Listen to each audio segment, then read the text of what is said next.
আসসালামু আলাইকুম। আমি একজন কৃষক মানুষ। আমার প্রতিদিন এই কাজ থাকে, কোনো না কোনো কাজে আমি ব্যস্ত হয়ে থাকি। বেগুন ক্ষেত, মরিচ ক্ষেত, প্রায় অনেক ধরনের সবজি চাষ করছি। তো সবজির কাজের জন্য আমি অবশ্যই ব্যস্ত থাকি সবসময়। তাই বন্ধুরা বলতেছে আজকে নবাদিয়া বিল, শাপলা বিলের মধ্যে প্রচুর পরিমাণ শাপলা আছে। তো দেখবো না প্রাকৃতিক সৌন্দর্য সেই রকম লাগবে। তো পাকুন্দিয়া থেকে চলে গেলাম। যাওয়ার পথে দেখেন ফার্স্ট গেলাম মঙ্গলবাড়িয়া দিক দিয়ে যেতে হয়। মঙ্গলবাড়িয়া অবশ্যই একটি বিখ্যাত এবং কি ভাইরাল জায়গা। মঙ্গলবাড়িয়া লিচুর জন্য বিখ্যাত।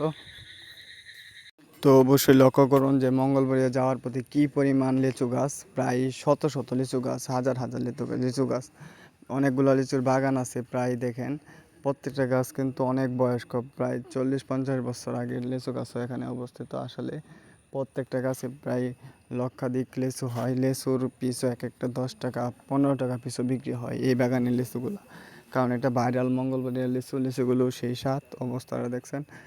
শুধু খালি লিচু গাছ আর লিচু গাছ, এই পুরো গ্রাম জুড়েই শুধু লিচু গাছ। এই গ্রামের এমন কোনো বাড়ি নেই যে বাড়ির পিছনে বা সামনে যে লিচু গাছ নাই। প্রত্যেকটা বাড়ির পিছনে সামনে সব দিক দিয়ে শুধু লিচু গাছ, এমন কোনো বাড়ি নাই যে লিচু গাছ ছাড়া। প্রতিটা বাড়িতে লিচু গাছ আছে। আর অবস্থাটা লক্ষ্য করুন, দেখেন কত বড় লিচুর বাগান। সেই তখন লিচুর বাগান পাস করে আমরা চলে আসলাম হুসেন্দি বাজারে। হুসেন্দি বাজার থেকে কিছু দূর সামনে এগিয়ে কিন্তু আমাদের যে নবাদিয়া বিল, ওই বিলের পাশে যাওয়া হয়। বিলের পাশে গিয়ে দেখবেন যে হাই কি একটা অবস্থা। এই জন্য আসছি নবাদিয়া বিল।